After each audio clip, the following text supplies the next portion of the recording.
তো আমার টুলটা নিয়ে অনেকেই প্রশ্ন করেন যে কি কিভাবে নাম্বার চেক করবেন, আর অনেকে বলেন যে কি নাম্বার আসে না।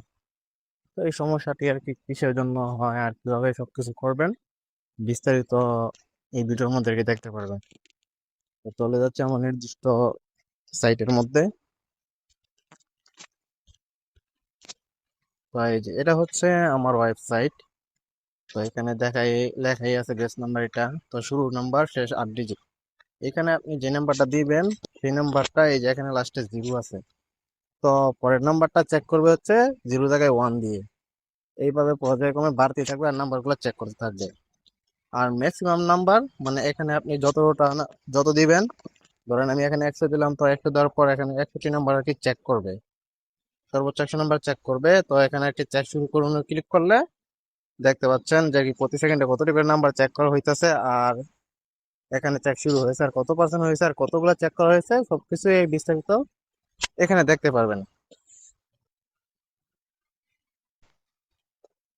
আপনাদের অনেকেরই কমন একটি প্রশ্ন যে আর কি নাম্বার নাকি যে আর কি আসে না।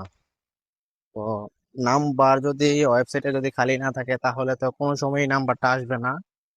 তো আমি একটি লাইভ প্রুফ দেখাই যে কি নাম্বার গুলো খালি থাকলে আসে কিনা। তো একটা অ্যাভেলেবেল নাম্বার নেওয়ার জন্য আমি রবি অফিসিয়াল ওয়েবসাইটে গেলাম। এই যে এখানে দেখতে পাচ্ছেন, এই যে এখান থেকে একটি অ্যাভেলেবেল নাম্বার আমি কপি করলাম। তো কপি করার পরে আমি চলে যাচ্ছি আমার সাইটে। তো সাইটে এসে নাম্বারটি দিয়ে দিলাম, এখানে 6 এর জায়গায় আমি 0 করে দিলাম। আর এখানে এই যে আমি চেক করুন শুরু করলাম।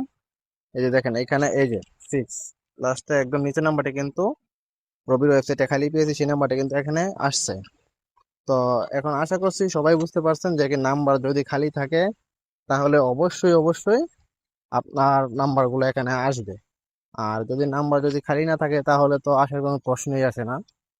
তো এভাবে আপনারা চাইলে আমার এই টুলটা ব্যবহার করতে পারবেন আশা করছি। ভিডিওটা দেখার জন্য সকলকে ধন্যবাদ।